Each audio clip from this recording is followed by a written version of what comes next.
Ja, hallo, liebe Heimwerker und Selbermacher. Ich melde mich heute mal mit einer Reparatur, in Anführungszeichen ein bisschen, von einem Telefon. Und zwar ist das Fritzphone C6, was folgenden Fehler hatte, dass eben die Lautstärkebalken ständig angingen. Also das war so, dass man hat eben diese Anzeige von den Lautstärkebalken gesehen und immer piep, piep, piep, piep, piep, piep, piep, piep, piep, piep, piep, piep, hat das immer versucht, die Lautstärke hoch zu regeln jetzt. Mir war das ziemlich schnell klar, dass es an irgendeinem Tastending liegt jetzt. Ich hatte dann erstmal hier die Schrauben hier, die 4, geöffnet und habe dieses Tastenfeld nachgeguckt, ob das irgendwie verdreckt ist. Das war eigentlich so mein erster Gedanke. Da war aber alles in Ordnung. Und der eigentliche Fehler war eben, hier ist diese Wippe für laut und leise. Und die Wippe betätigt hier 2 Mikroschalter. Die sind jetzt auseinandergerissen, weil das war der Fehler gewesen. Und ich habe dann diese Mikroschalter mit dem Cuttermesser aufgemacht oder erst hatte ich den oberen aufgemacht und habe das Innenleben rausgeholt. Das sieht also so aus, das Innenleben. Da ist also hier diese Klappe, also der Deckel. Das ist der eigentliche Schalter, der sich hin und her bewegt.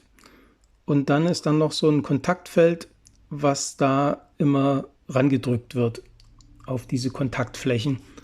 Hier die Kontaktflächen, die hier zu sehen sind.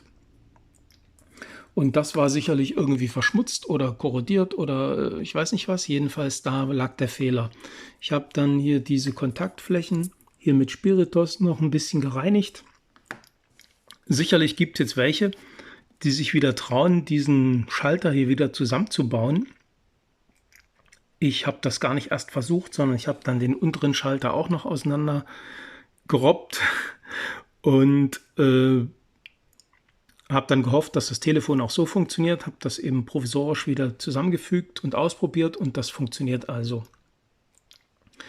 Dieses Laut und Leiser kann man auch über das Menü machen. Ich brauche das nicht unbedingt, diesen Schalter, aber so kann ich das Telefon wenigstens weiter benutzen und es ist jetzt nicht kein Elektroschrott mehr. Beim Auseinanderbauen, das interessiert vielleicht auch welche, wie das geht, war ich sicherlich ein bisschen kompromisslos. Also erst muss man hier hinten diese zwei Schrauben lösen. Hier und hier. Die Schrauben, das ist so eine ganz verrückte Schraubenzieher-Geschichte hier. Also das ist wie so ein Torx mit einem Stift innen drin. Hat kein Mensch sowas. Ich habe das dann ein bisschen tricky mit einer Schere aufgedreht und aufgehebelt. Geht auch irgendwie. Und dann habe ich mit dem Schraubenzieher hier diese Clipser-Dinger aufgemacht. Ein bisschen vorsichtig, dass nicht alles kaputt geht. Aber sicherlich kann sein, dass da 1 oder 2 Clipser da auch kaputt gegangen sind und dass da eben auch Schrammen da dran kommen. Gut, damit habe ich gerechnet und deswegen funktioniert das Telefon wieder. Also ich bin da ein bisschen kompromissloser. Es gibt, glaube ich, im Netz gibt es auch ein extra Video, wie das Teil richtig geöffnet wird. Das habe ich dann später auch mir angeguckt. Aber da war das schon alles zu spät. Also wer da sehr filigran vorgehen will und da auch möglichst keine Schrammen ans Telefon haben möchte, der kann sich da mal im Netz auch nochmal informieren darüber. Ich bin jedenfalls froh, dass ich das Telefon weiter benutzen kann, mit der kleinen Einschränkung, die ich aber verschmerzen kann. Beziehungsweise eigentlich benutzt das Telefon ja zu 95% meine Frau. So, ich habe das Telefon wieder zusammengebaut und also hier im Punkt Menü und dann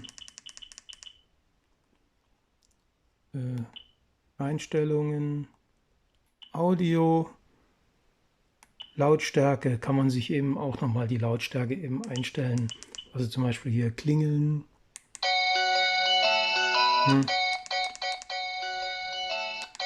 kann man sich die Lautstärke eben auch einstellen. Und deswegen braucht es also wirklich diese seitlichen Schalter nicht unbedingt. Ja, ich bin zufrieden, bis auf die seitlichen Macken hier von meinem etwas rabiaten Öffnen. Ist es jetzt so wie vorher. Ja, ich bedanke mich fürs Zuschauen, hoffe, dass ich helfen konnte. Bis zum nächsten Mal. Tschüss.